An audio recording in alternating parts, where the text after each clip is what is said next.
Leighton Woodhouse is a longtime freelance journalist and documentary filmmaker based at the moment in Oakland, California. He has done extensive reporting at many publications, including documentary video reporting at The Intercept, both by himself and many times with me as well.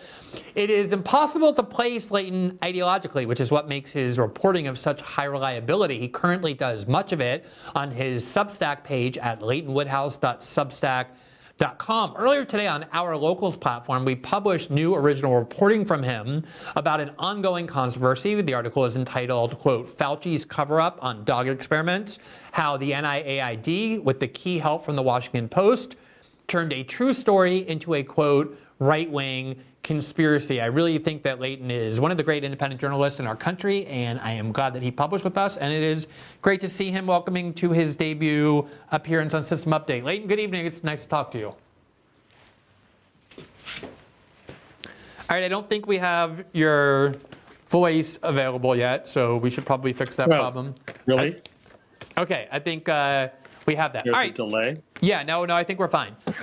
So Leighton, let's start with the controversy that you published your article about, which was initiated when Congresswoman Marjorie Taylor Greene held up a picture of a hideous dog experiment that involves extreme suffering and torture of dogs for utterly unnecessary reasons, and suggested that somehow Dr. Fauci was connected to those experiments. And he kind of expressed anger about this and indignation about this suggestion. We have this video of her asking this question. Let's go ahead and quickly show that. Thank you, Mr. Chairman. Mr. Fauci, you were quoted on CBS Face the Nation saying it's easy to criticize, but they're really criticizing science because I represent science. Do you represent science, Mr. Fauci? I am a scientist who uses the scientific method to gain information. Yes, you said you represent science. Do you represent science, Mr. Fauci? Yes Again, or no? Yes or no? No, that's not a yes or no answer. Yes, it's a yes or no. I don't think it is. Okay, well, we'll take that as a you don't know what you represent. Oh, But this, as director of the NIH, you did sign off on these so-called scientific experiments. And as a dog lover, I want to tell you this is disgusting and evil, what you signed off on, and these experiments that happened to beagles paid for by the American taxpayer. And I want you to know Americans don't pay their taxes for animals to be tortured like this. So the type of science that you are representing, Mr. Fauci, is abhorrent, and it needs to stop. All right, so that was Congresswoman Marjorie Taylor Greene. Now, you and I wrote an article in 2017 together, and I believe we produced a video showing how hideous some of these experiments are. They particularly choose beagles because of their extra trusting nature. We talked about how some of these experiments involved breeding dogs into the world solely in order to experiment on them and then kill them afterwards, so they have a life of nothing but torture and experimentation. That article was mostly about experiments in the corporate world and in the academic world. Before we get to the specifics of Dr. Fauci and his connection to these programs, talk a little bit about what these experiments entail, including the ones that Congresswoman Greene was referencing. Yeah, so this is an incredibly dreary topic that you and I have covered before. There are about 60,000 beagles that are tested on a year.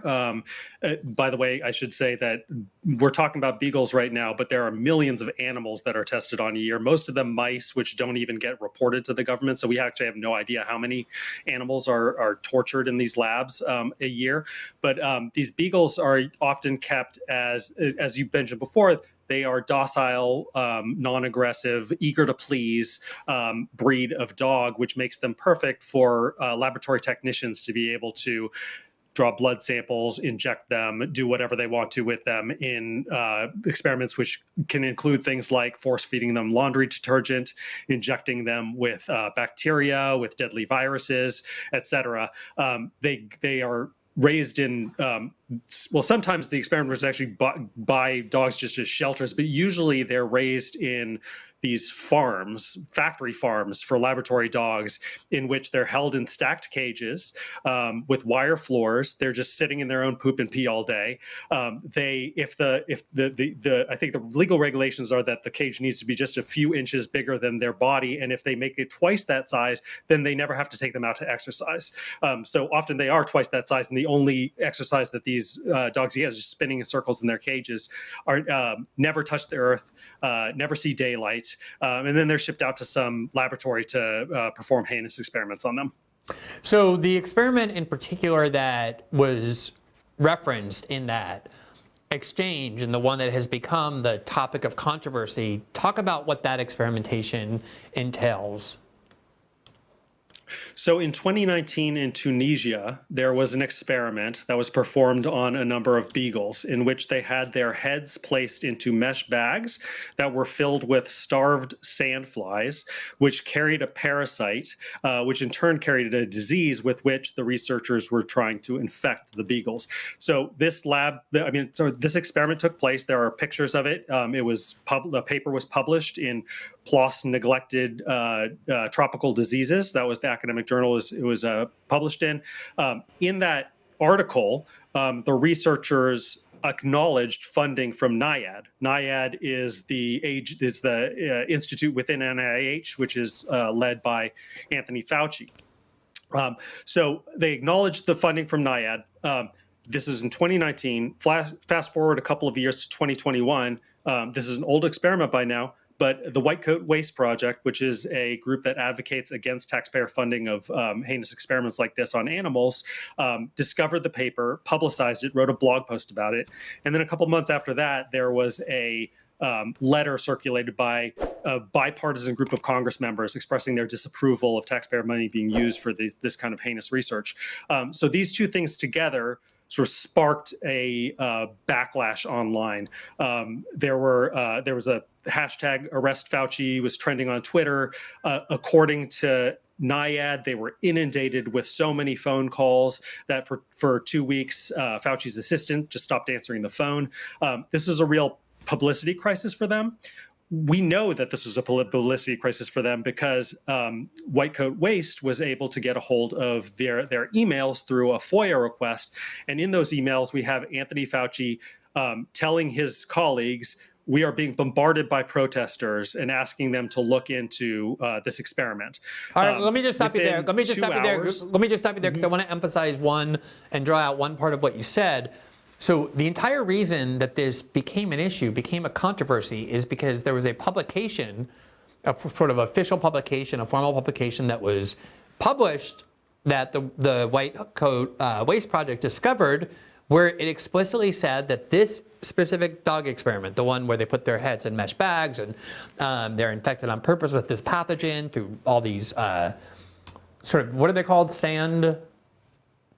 The things that are in the sandflies. Yeah, sandflies. It said specifically there that it was funded, at least in part or in whole, by the agency that Dr. Fauci ran. So that seemed like pretty definitive proof. What happened then after that that made this a controversy at all? So it was surfaced. It became a problem for NIAID, and so what happened after that was basically an orchestrated cover-up. So Fauci sends out this email saying we got to do something about this because we're being bombarded by protests. What we know from these email threads is that within 2 hours, NIAID receives an email from Abay Sadaskar, who's the principal investigator on the Tunisian project. He's a microbiologist at Ohio State University. He sends NIAID an email following up on a phone call. He says this is following up on a phone call. So presumably NIAID had called him shortly before he sent the email. And in the email, he said, this was all a big mistake. NIAID didn't actually fund our experiment. This was just like a paperwork error or something. I should be clear that we have a copy of the application to NIAID that was approved, and which specifically details precisely the experiments that were carried out in Tunisia. Nevertheless, he says that it was a mistake, and then within 10 minutes of sending that email, he emails the editor of PLOS Neglected Tropical Diseases asking for a correction. The editor of PLOS Neglected Tropical Diseases is a close colleague of his. She is an expert on the exact same subject as he is, which is this disease called leishmaniasis. In fact, she's an expert on infecting beagles with leishmaniasis via sandflies. Her own research has been publicized by the White Coat Waste Project. She has co-published with Sadaskar, with the principal investigator on the Tunisian project, and to add to all that, she works for NIAID. So her boss ultimately is Anthony Fauci. So this is just rife with conflicts of interest. She acknowledges one of them with her colleagues. She says, I have a conflict, or I could have a possible conflict of interest since I work for NIAID. Regardless of these conflicts of interest, the correction goes forward. It's published in the journal, and then NIAID has what it needs to be able to go to credulous reporters and say, this was just an accident, and this whole thing is just a big right-wing conspiracy theory. So among those reporters, the foremost among them is Dana Milbank, columnist at Washington Post, who takes their excuse, their alibi, and writes this column just dripping in sarcasm about how making fun of the idea that Anthony Fauci is going to kill your puppy and calling it all a right-wing conspiracy. So he publishes that column. And then after that, and this is just what I found really interesting because you just see the way that the media ecosystem lines up, just one after the other of these fact checkers like PolitiFact and Snopes, et cetera, just start regurgitating the same line. Shortly after that, the Washington Post releases a big investigative story, and in which they sort of unearth the right-wing conspiracy that had created this crisis at NIAID at a time when NIAID was busy trying to vaccinate children, and they were distracted by all these angry phone calls, and kind of goes through the anatomy of this online right-wing conspiracy. So just to be clear, I'm sorry, were you? Oh, go ahead. That's basically the end of the story. But they published the story, and then for years after that, like between then and now, it's been sort of consigned to the dustbin of right-wing conspiracy theories. Ironically, Marjorie Taylor Greene brought it up this week at this hearing, which inspired Glenn Kessler from, again, the Washington Post, their fact checker. To his credit, wrote a very good, thorough, essentially debunking of the idea that this is a right-wing conspiracy theory. Now, he didn't acknowledge in the piece that his own paper was the one that had propagated this myth, but he did very responsibly go through the facts and say it looks like this was bungled by NIH and that their sources were shaky, et cetera, et cetera. And so that's what we're seeing now. Yeah, it's amazing because when we got your article that you wrote completely separately, we had decided we were going to publish it first thing in Monday morning, and then basically at the same time, the Washington Post fact checker publishes a story that goes over many of the same facts that you did. And as you say, it was the Washington Post. We have this story on the screen. Not that one. It's the one from Dana Milbank. I think the headline of it is something like, "Why is Anthony Fauci trying to kill my puppy?" There you see it from 2021. And, the whole thing, as you say, is completely sarcastic. Like Anthony Fauci is trying to kill my dog, and basically mocks the entire thing. Now, I think one of the most important things that happened here is that, as you said, there was this article that was out for a long time saying that it was funded by the agency Dr. Fauci runs. And then when this kind of minion of Dr. Fauci, someone who really does work ultimately for him, calls this journal and asks for a correction, they immediately corrected it, even though the editor herself essentially works for Dr. Fauci. And this was the correction that then they sent, as you said, to every gullible news media outlet that immediately published this claim that, the whole thing was false all along. Now, was there ever any investigation of this denial before either this magazine published it or anybody else then took that denial or that correction and then used it to suggest that this was false? Certainly not from Dana Milbank, because we have his emails to the principal investigator, basically just saying, "Look, I want you to confirm that what I heard from NIAID, which is that this was all a big mistake." I believe that's probably the sum total of the investigation. But was there any investigation by the journal that issued the correction? So you have this person who works with Fauci calling and saying, "You need to issue this correction," and then they issued this correction. by the editor who also worked for Fauci. Was there any attempt by that magazine to verify whether what they had published originally, which is that this was in fact funded by the US government, was true or not? Or did they just publish this correction based on this single phone call? Yeah, no, there's no evidence that there was any investigation. From what we've seen, the request was made, the request was granted. It was basically just rubber stamped.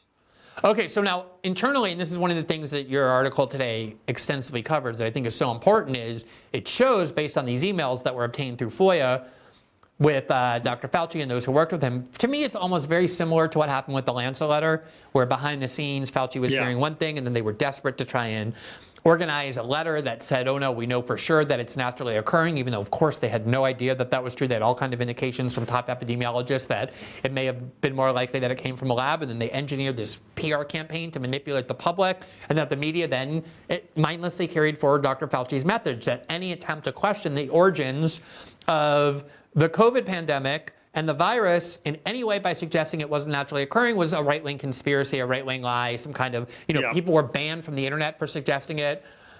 The emails that you reported on show a great deal about how internally Dr. Fauci and those who work with him can manipulate the media and can orchestrate these kind of PR campaigns to make the media say things that they don't have any idea whether or not they're in fact true. So what is it that's reflected in these emails internally with Fauci about the Washington Post and Dana Milbank, or just in general about what the media was doing? I mean, it's almost too strong to call it manipulation because it's so, the reporters are so eager and enthusiastic to go along with it. So like in the emails that from the Washington Post reporter Beth Reinhardt to the principal investigator of the Tunisia project, she says right at the beginning of the email, we're reporting on this massive disinformation campaign against Anthony Fauci. So she'd already reached her verdict. To your point about the COVID origin stuff, I've reported on that as well with Michael Schellenberger and Alex Gutentag. It is very uncanny the way in which the similarity here, because, the proximal origins paper that was written by those scientists to disprove the lab leak hypothesis was essentially seeded by Fauci and NIH. So in the sort of the back channel, they're asking for this paper to be written. The paper is written on message with what they want it to be. And then when it's published, then Fauci can pick it up and wave it in front of the cameras and say this proximal origin paper shows that it was definitely came from animal spillover. So it's exactly the same play. It's such a crude strategy that it's hard to even call it like a psyop, because it's just so easy to debunk, and it was very easy for me to debunk at the time. But to me, the most shocking thing about it, or maybe not the most shocking, but the most illuminating thing about it is the degree to which these reporters were just tripping over themselves to get this excuse from NIAID to use it to exonerate them from the accusation. Yeah, this is, to me, I think is one of the biggest takeaways, if not the biggest, is, you have these emails that you reported on. I really hope people will read your article. It's not very long, but it's very concise, goes over these key emails. They were basically celebrating, saying things like, oh, Dana Milbank is a great help, like kind of like he's their little tool. And the whole idea of journalism is that you're supposed to report adversarially on those in power. That's the whole idea of it. If you're just carrying messages of the government, no one needs you. You're just a propagandist. You can just go work for the government. They have their own spokespeople. Nobody needs the media to replicate that message. But in the era of Trump, it just is so true, and we see it so clearly in the story, that whoever is perceived as antagonistic to Trump automatically becomes a hero among American liberals who the media then seeks to serve. We've seen it over and over with Robert Mueller, and now with Jack Smith, and with Michael Avenatti, and on and on and on and on. Talk a little bit about how they were talking about the media. Like what kind of view do they have of the media inside Fauci's operation? So that email you refer to is one in which they basically say we need to get. So Dana Milbank actually went back to them again. This is how enthusiastic these reporters are about doing the bidding of their favorite political leaders. He went back to them and said, I'm thinking about doing a follow-up story about the imperviousness to the facts of this conspiracy theory, something to that effect, and asked, do you have any more? There was something that kind of came through in these emails, which is that the reporters keep asking for more evidence that this money wasn't used on this experiment, and it's almost as if it seems like they themselves are not really buying the line, or they don't think that their readers will, and they're looking for something stronger to be able to hang their hat on, which is not forthcoming from NIH. But he goes back again to the trough and says, do you have any more evidence? I'm going to write another story. And the response to that from the NIH staffer, or the NIAID staffer, is, can we get a response for Dana? He's being very helpful here. So it's like the collusion between them, it's almost organic. It's like there isn't a need for a backroom conspiracy. It's just already, the relationship is already established. The media is coming to NIAID in order to deflect from these accusations that are out there and turn it into a right-wing conspiracy theory. That's their role. NIAID understands it. The reporters understand it. It's just automatic. Yeah, it's a political operation, pure and simple, which is fine for government officials, although not necessarily for health policy officials, but it's definitely not fine for journalists, so-called. All right, last question, Leighton. On the question of dog experimentation, I think a lot of people, obviously a ton of Americans have dogs. There's a lot of empathy for dogs. We saw that in the response to Kristi Noem's biography, where she bizarrely boasted of having pumped bullets into her puppy's skull, and it didn't go over well with almost anybody. Mm-hmm. Nonetheless, when I think some people think about animal experimentations, their view is, yes, there's a lot of suffering, even torture, that takes place as part of these experiments, but they're necessary to develop vaccines or cures for diseases for humans. And at the end of the day, humans are supreme, say many people. And it's not nice that we have to use dogs and other animals to do this research, but at the end of the day, it's worth it if it's saving human lives. Are these experiments necessary to save human lives? No. So one thing is that it's important to understand is that NIH funds basic science research. So that means it's stuff that is not, there's not an immediate goal to, like, if we discover this, then we can find this vaccine. I mean, some of the projects are towards the end of eventually learning more about this disease so that we can develop a vaccine. But it's not like if you had a test where it was like, if we go through this trial, then we'll be able to develop this cure. That stuff is paid for by pharmaceutical corporations. That's applicable science. So you don't need the government to fund that stuff. The government is there to fund basic research that there is no immediate commercial applicability to. So these things are like tests like, how long does a dog have to run on a treadmill with a collapsed artery before it expires and dies? We're just curious to find that out. And so NIH will fund it. And then what I've learned from reporting on this at length is that this becomes sort of a treadmill, because what happens is that scientists who are engaged in basic research, they know that they can get funding from NIH for a particular experiment. So the next year, they need to keep their lab open. They need to keep their research assistants paid. They have fiscal responsibilities. If they just tweak the experiment a little bit, use a different breed of dog or a different arteries severed or something like that, just to tweak the experiment, then they can get the funding all over again. So it becomes this never-ending cycle, because it's not justified by any actual need in the world. It's just justified by the needs of the institutions that are conducting these experiments. All right, Leighton, great job on this reporting. People can find the reporting on our locals page. It's available for everybody. They can find your work at leightonwoodhouse.substack.com. I have worked with Leighton many times on the cause of mistreatment of animals, what's happening in factory farms, what's happening in experiments, and I don't think there's many people, if they're any more knowledgeable than he is on this issue, and many others as well. So Leighton, thanks so much for that article. It was great, and it was great talking to you as well. Hope to see you soon. Thanks for watching this clip from System Update, our live show that airs every Monday through Friday at 7 p.m. Eastern, exclusively on Rumble. You can catch the full nightly shows live or view the backlog of episodes for free on our Rumble page. You can also find full episodes the morning after they air across all major podcasting platforms, including Spotify and Apple. All the information you need is linked below. We hope to see you there.